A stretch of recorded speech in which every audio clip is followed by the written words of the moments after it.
Yo, shalom, family. Good morning, good afternoon, good night, good evening, good day. Welcome back to another episode of the Daily Bread Podcast. Welcome you guys back, wherever you're listening from around the world. Greetings, and welcome to another episode of the Daily Bread Podcast. Podcast is presented to you guys by Living for Yahuah Ministries. I'm your host and your brother, Dalayahu Yasharal, and we gather here today, family, to read another chapter. As you can see, we're looking at Judges, chapter 7. Judges, a.k.a.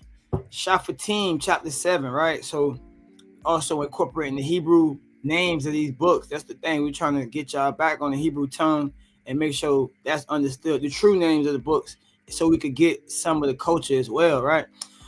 So you see I pulled up the chapter, but we ain't leave it up because if you know, you know. Instead of jumping right into the chapter, for those who may be listening for the first time, we're going to give you guys a brief recap.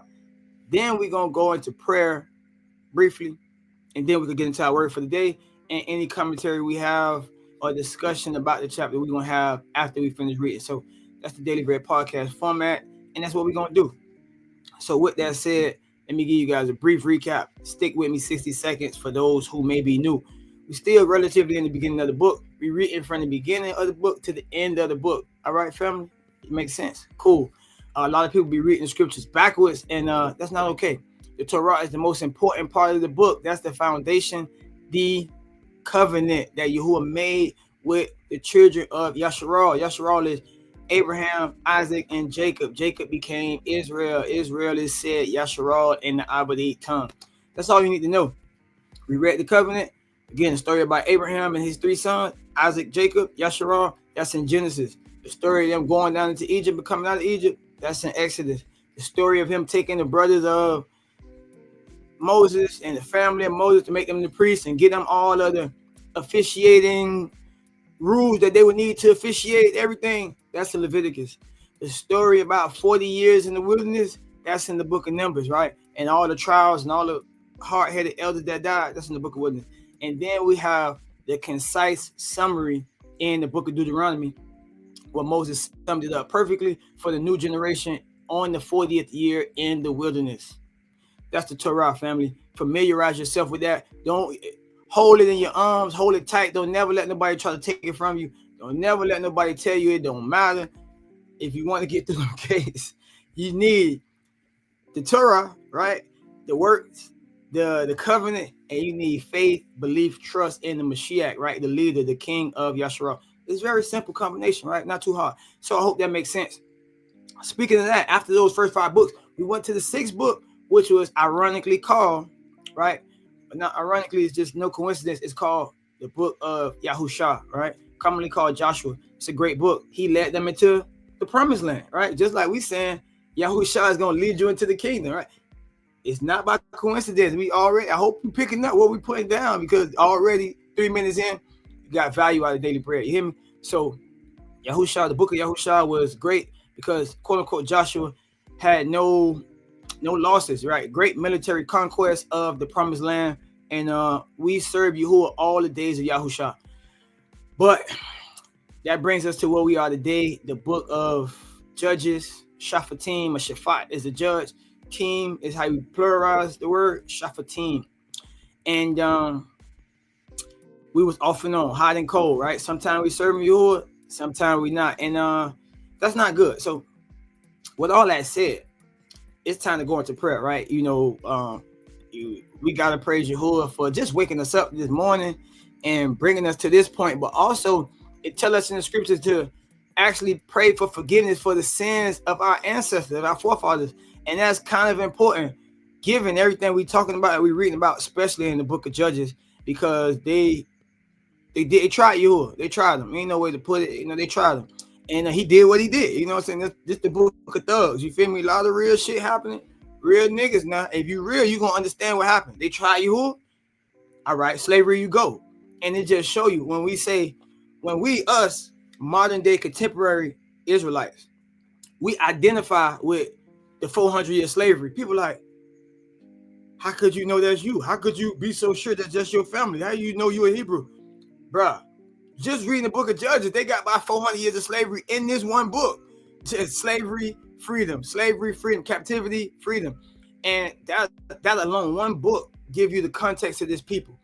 We serving him, we free, we good. We stop serving him, we go into captivity. So it's no other nation that has experienced this level of volatility, right? This level of nobody ever experienced this. So put your thinking cap on, right?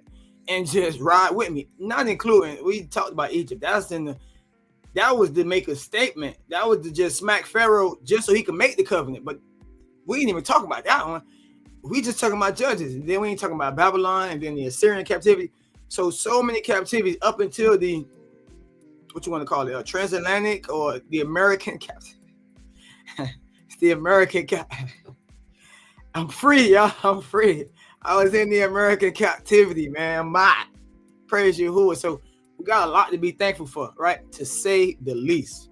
To say the least. So I love giving that recap because it really set up the prayer. It really does. Like, you got to give Yahuwah some esteem, man. It's like, I don't know who raised you, who you learned up under, what led you here, but I hope this is me. I'm hoping I'm making it clear for you. Like, put it in perspective. What are you thanking him for? Like, yeah, you woke up this morning, you got food on your table, but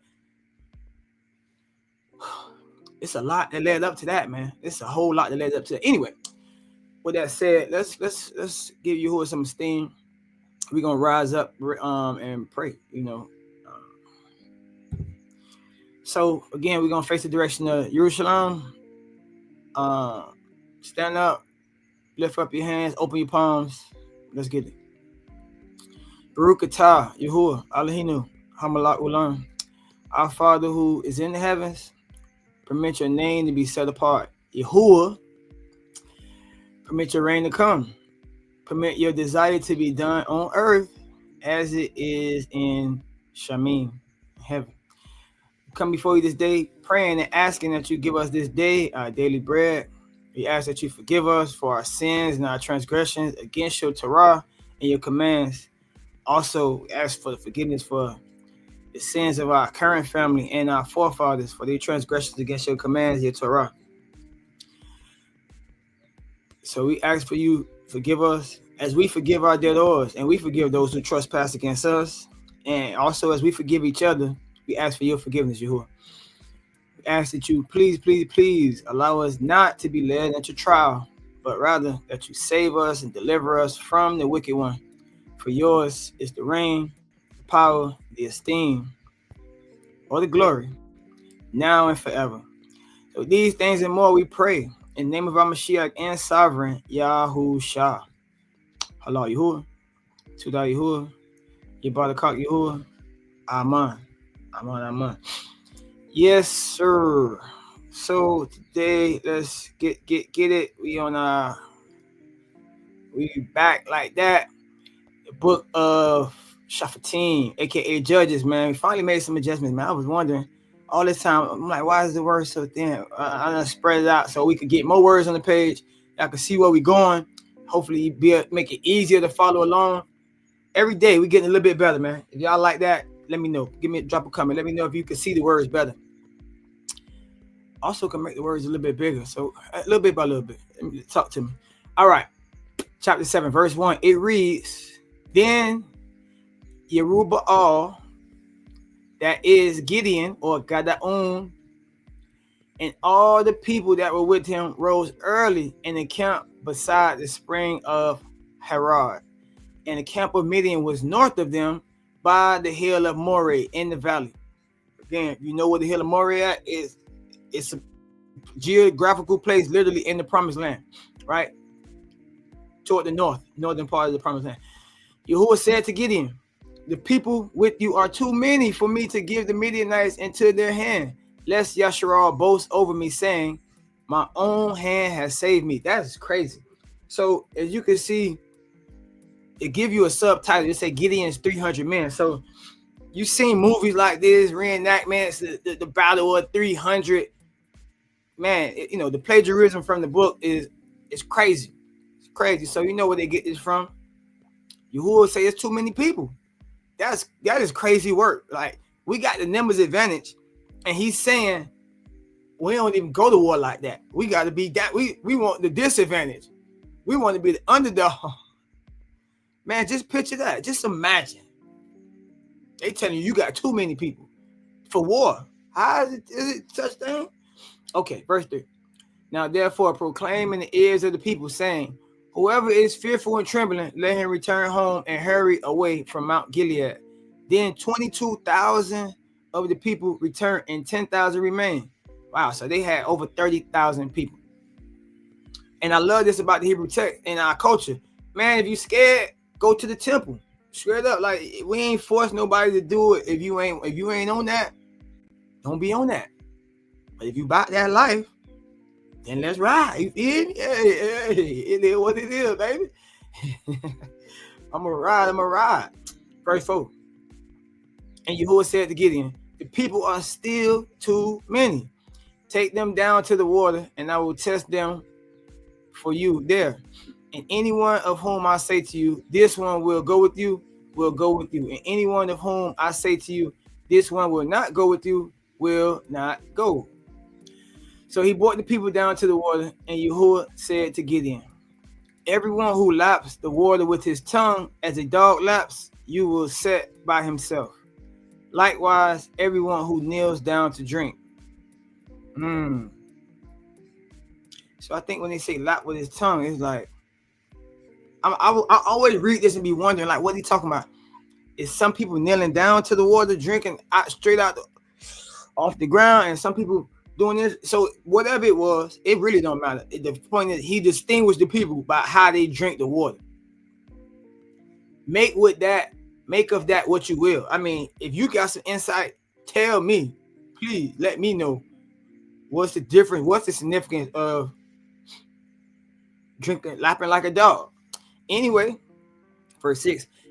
And the number of those who lapped, putting their hands to their mouth, right? And tell us, right? That's how they were drinking. Was 300 men, but all the rest of the people knelt down to drink water. Wow! So they went from 30,000 to 300, bro. That's 1%. That's 1%. Because 10% would have been 3,000. So it was 32,000.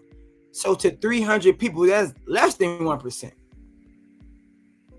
Show you how we moving, baby. Numbers don't lie. And Yahuwah said to Gideon, with the 300 men who lapped, I will save you and give the Midianites into your hand, and let all the others go, every man to his home. So you wonder why we read this chapter. I don't know if you ever heard this story before, but if you ever needed not a summary, but like just a concise example, or understanding of Yahuwah, his power, how he uses power, how his power is exemplified, how his power is manifest. I mean, you got to read this again, read it thoroughly. He telling you he doing more with less. That's crazy. Ain't no other mighty ones. Ain't no, man, these other people could never, and they will never. So the people, imagine America saying like, we gonna have a big, we gonna beat China with less people. Nah, ain't nobody gonna do that. Everybody want more people. Nobody be like, imagine China saying we gonna beat America with 1% of the army they got. When would that ever happen? Nobody would ever do that. So the people took provisions in their hands and their trumpets. That's the most important thing. That's the weapon right there. That's crazy. And he sent all the rest of Yasharal, every man to his tent, but retained the 300 men. Wow. And the camp of Midian was below him in the valley. That same night, Yahuwah said to him, arise, go down against the camp, for I have given it into your hand. But if you are afraid to go down to the camp with Purah, your servant, and you will hear what they say, and afterwards your hand will be strengthened to go down against the camp. Then he went down with Purah, his servant, to the outpost of the armed men who were in the camp. And the Midianites and the Amalekites and all the people of the east lay along the valley like locusts in abundance, and their camels were without number, as the sand that is on the seashore in abundance. So it's telling us, even last chapter, this was a lot of people with their camels. Midianites, Amalekites, they was coming to steal a nigga harvest. And these people, you could just imagine these people. If you ever seen reenactment of like let's say Kingdom of Heaven, the movie called Kingdom of Heaven. But you seen they did a reenactment of the fight for Jerusalem and stuff, and them Arab people came. Hey, it'd be a lot of their with their camels and all that. Boy, there's a lot of the sand niggas in the desert, boy. That boy wouldn't. Hey, we was niggas. They sand niggas. You feel me? That's them sand niggas. Them boys on a different level now. It was a lot of these people in the Midianites and the Amalekites and all the people. It wasn't just the Midianites, right? Amalekites, all the people of the east. It's a lot. Just imagine that. When Gideon came, behold, a man was telling a dream to his comrade, and he said, behold, I dreamt the dream, and behold, a cake of barley tumbled into the camp of Midian. That's a big deal, the cake of barley thing.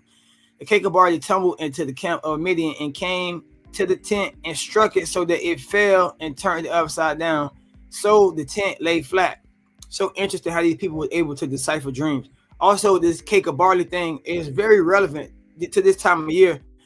If you don't know, we just came into the new year.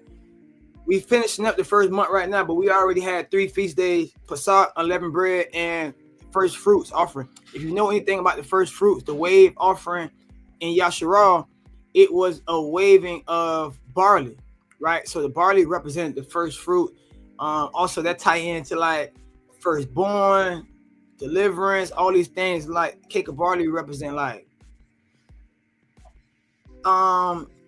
what kind? It's like enigma.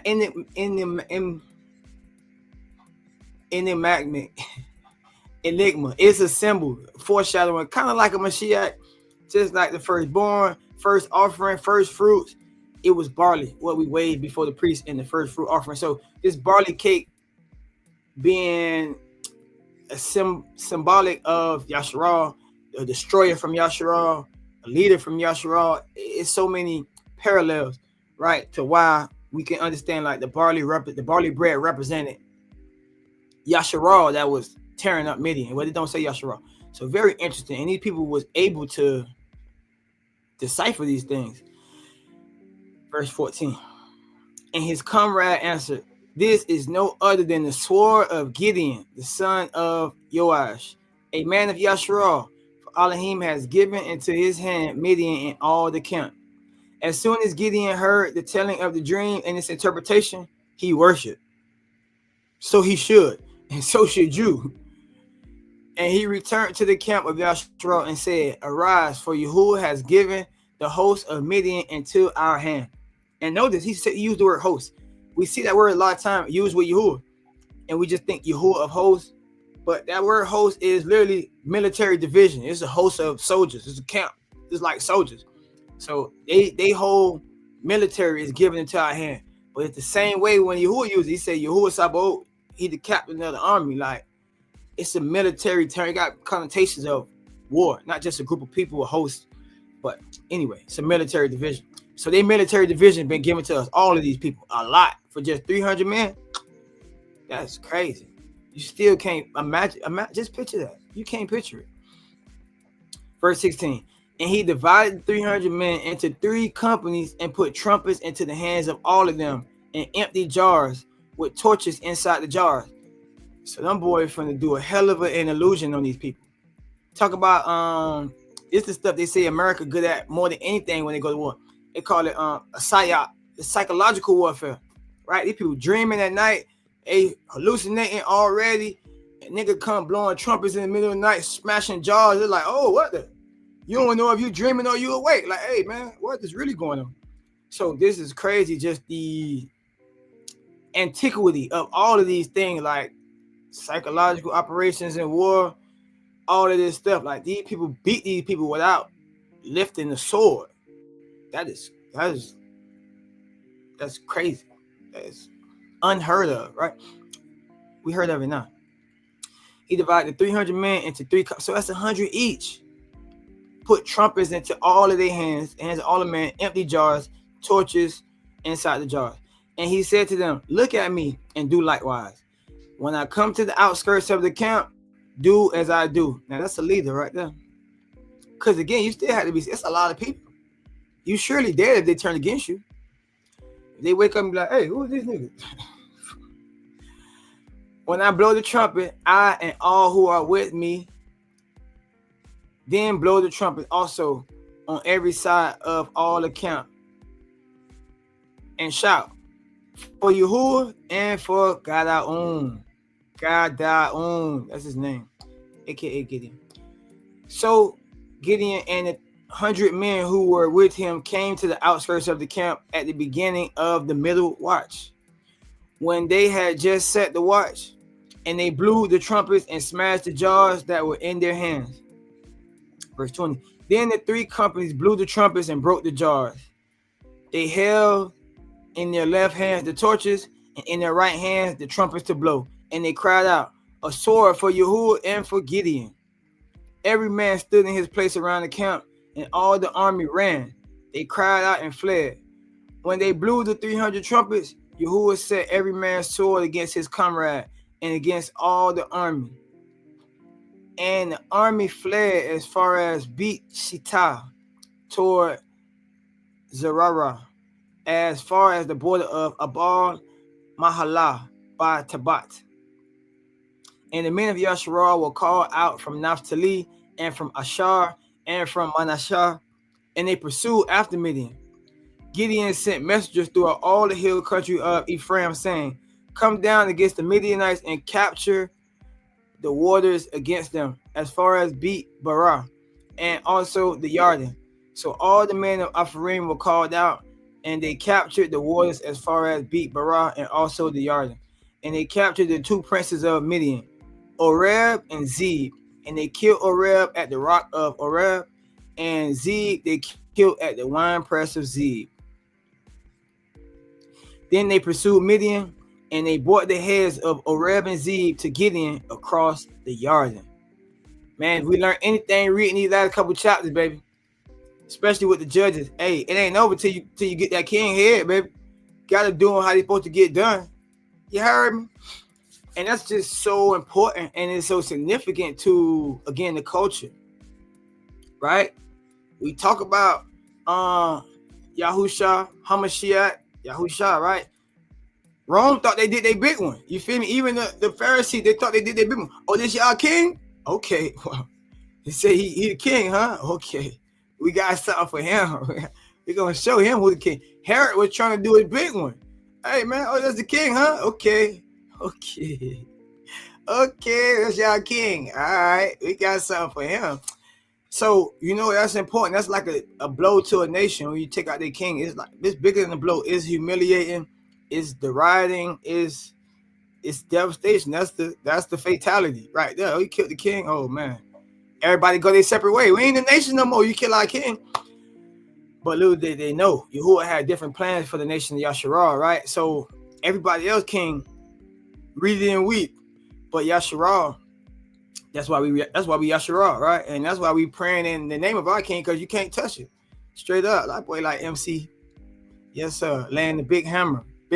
So all praise to Yahuah, man. You know what time it is, man. Y'all know what time it is. Hey, like, subscribe, share the content. If you got anything from that, share it, donate to the ministry, whatever you feel led to do. Like, let Yahuah lead you. But at the least you could do, subscribe. Whoever watching, liking video, make sure you subscribe so you don't miss an episode, so you don't miss a chapter. It's daily bread, right? We getting on it. We know how life goes. Sometimes Yahuah take us down another path. He give us different priorities: family, moving, building, assisting, consulting, so many things we got to do as leaders. But recording is important. Daily bread is important. Make sure y'all don't miss a chapter, because this is the motivation you need to start the day right every day. Again, what shall we say then?